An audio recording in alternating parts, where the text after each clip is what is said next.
Chers amis, c'est depuis l'archevêché où je suis confiné que je vous adresse ce message à quelques jours de la Semaine Sainte. Le confinement qui a été instauré nous a invités à entrer en lien les uns avec les autres, à le demeurer, à pouvoir aussi avoir des liens avec des personnes que l'on ne connaît pas, des personnes isolées, des personnes qui ont du mal à vivre ce confinement, les personnes qui ont besoin d'être rassurées. Et nous avons été très proches, à travers nos applaudissements, de nos soignants, et aussi à travers eux de tous ceux qui permettaient à ce qu'ils puissent bien faire leur travail. Et nous avons aussi eu une pensée pour ceux qui nous permettent de vivre en étant nourris, en étant éclairés, en étant chauffés, en recevant du courrier. Et nous avons utilisé aussi ces moyens numériques pour nous permettre d'être les uns les autres plus proches et de ne jamais oublier, au-delà même de nos frontières, ceux qui sont dans l'épreuve et dans la difficulté. Nous avons pensé à nos dirigeants, dont la tâche est extrêmement difficile, car ce sont eux qui, en dernier ressort, prennent les décisions pour la nation tout entière. Et pour toutes ces personnes, eh bien, nous avons assuré du mieux que nous pouvions avec les communautés religieuses, les moines, les moniales, ce service silencieux de la prière, comme le dit le pape François. Et ce confinement est arrivé en plein carême. Il nous a imposé un jeûne que nous n'avions pas prévu, un jeûne de contact, un jeûne de déplacement, un jeûne de célébration, un jeûne de journée diocésaine ou paroissiale ou autre.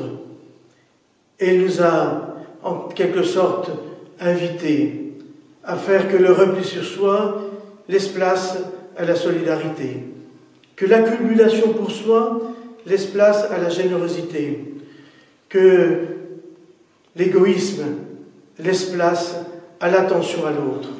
Et ce carême va s'achever bientôt avec la Semaine Sainte, cette grande semaine qui est au cœur de notre année liturgique.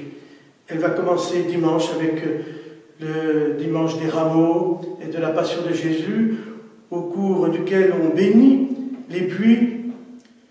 On ne pourra pas cette année, mais on le reportera après le confinement, lors d'une célébration un dimanche, et on invitera très largement pour que beaucoup de personnes puissent venir chercher ce puits béni, le garder, en souvenir peut-être pour une année, en souvenir de ce moment où on aura tous été invités à une conversion, à un changement de vie, à des attitudes nouvelles, car après le confinement, bien sûr, la machine économique devra repartir, mais pas simplement repartir, il faudra aussi penser changer de machine. Il y aura le Jeudi Saint, au cours duquel on se rappellera la dernière scène, le dernier repas de Jésus. On aura une intention de prière plus particulière pour les prêtres qui nous donnent régulièrement l'Eucharistie. Et nous prierons pour les vocations de prêtres, pour que le Seigneur puisse appeler, continue d'appeler et que des jeunes répondent.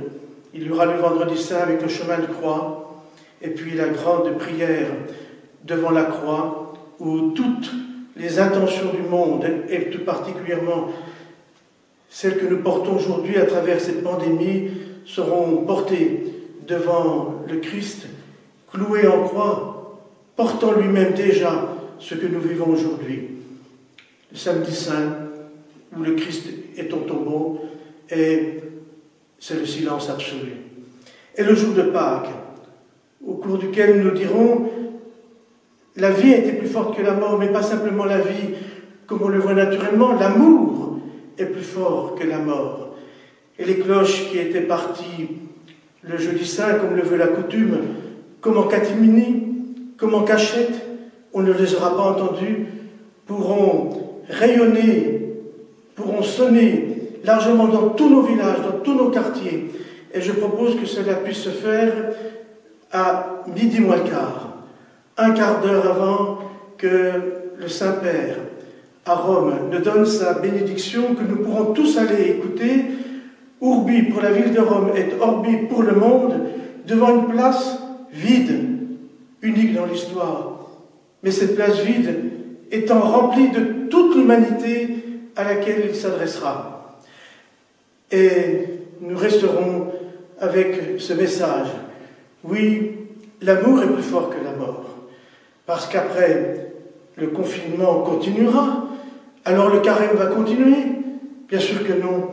Tous les gestes de générosité qui auront montré cet amour vont durer, vont même peut-être se déployer, vont être encore plus nombreux. On se rappellera qu'il y aura encore, nous le savons, des personnes qui vont mourir de ce terrible virus.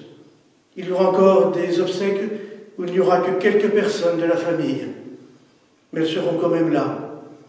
Au cours des funérailles, souvent, nous lisons un passage de la première lettre de Saint Jean qui dit ceci. « Parce que nous aimons, nous savons que nous sommes passés de la mort à la vie. Nous savons. Quand nous aimons, nous sommes déjà dans la vie éternelle. Et nous le disons devant une dépouille. Et quand plus tard nous pourrons reprendre des célébrations joyeuses comme les mariages, nous pourrons nous rappeler aussi que beaucoup de jeunes mariés choisissent le chapitre 13 de la première lettre de Saint Paul aux Corinthiens, ce fameux hymne à l'amour, à la charité, qui s'achève ainsi.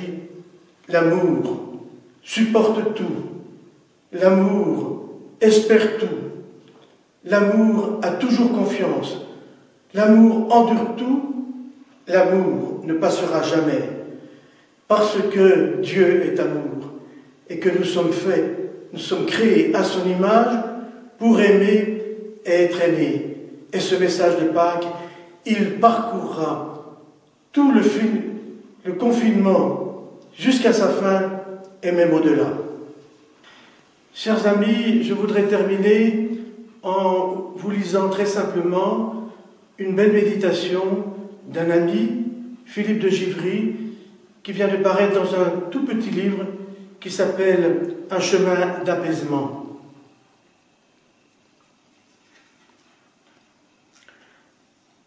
Prends le temps de te poser. Reprends ton souffle, lentement, profondément, pour laisser à nouveau le champ libre au mystérieux courant auquel tu dois la vie. Ne t'arrête à rien, ne t'étonne de rien, d'aucun trouble, d'aucune fatigue, d'aucune colère, d'aucune souffrance, d'aucun découragement. Laisse peu à peu tomber tes peurs, ton mal, tes doutes, ta tristesse, ton fardeau. Tout cela, nomme-le, traverse-le. Et puis, lâche-le, va plus loin. Descends en toi plus loin encore. Alors, au cœur du silence qui s'est fait peu à peu, laisse remonter du plus profond de toi un cri et des larmes d'enfant.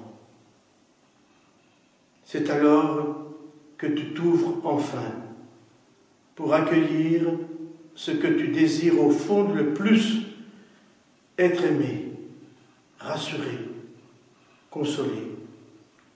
Ainsi, à chaque inspiration, va sans cesse de naissance en naissance pour aimer et consoler tes semblables.